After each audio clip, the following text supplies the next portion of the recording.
Throughout this module, I've been absolutely inspired by the support that I have received off of my fellow researchers in Cohort 8. I was required to do an action inquiry based around my own practice. This looked at whether or not the use of intensive interaction would improve my communication with my autistic students. The first thing I did was complete my individual learning plan. This took quite some time, and as I wasn't used to doing such things, I got slightly confused, but then once I got the hang of it, it was fine.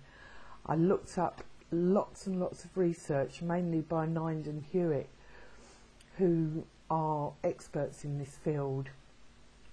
I then went on to start cycle 1. This wasn't very successful. My first intensive interaction was in a soft playroom. This turned out to be too stimulating, and the child just could not concentrate at all. We then went to the classroom, and it proved far more positive, even if it was conducted under a table for 20 minutes. He did make eye contact with me, which is a very basic form of communication. I then continued to interact with this child for 10 minutes every lunchtime to try and build some form of relationship. The eye contact grew, and when I analysed my findings for the cycle, I found that during the baseline assessment, I'd only got 2 lots of eye contact after entering the room 10 times. This increased significantly after the interaction, so I was therefore spurred on because my communication was improving. During the second cycle, I decided to include an object.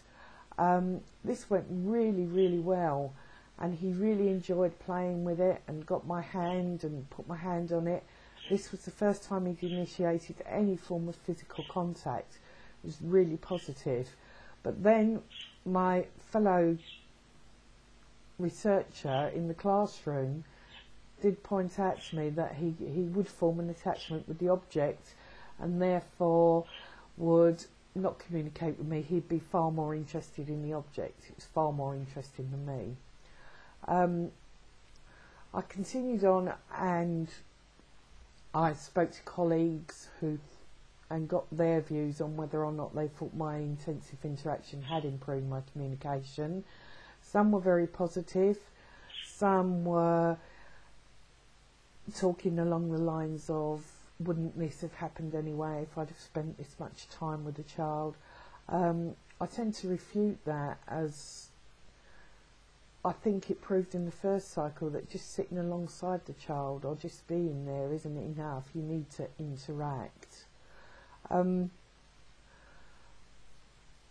in all, I think this is a really positive inquiry, and I'd like to continue using intensive interactions with all my children with autism to improve my communication.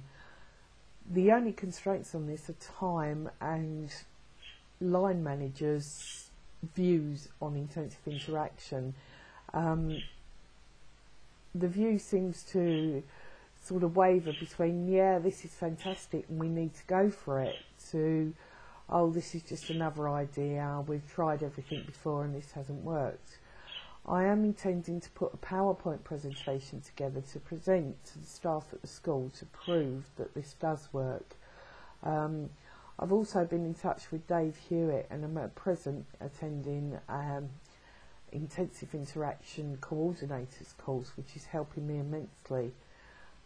I hope in future to have this intensive interaction embedded in our school culture. The ethical considerations in this inquiry were really to get parents' permission to do intensive interaction for physical touch and also to be videoed. I also looked at Anglia Ruskin's guidelines on ethics and took those into account when doing this inquiry. I found this inquiry to be very, very motivating, and I'm kind of bouncing now, waiting to get back into school and implement some of the things that I have found. Thank you very much.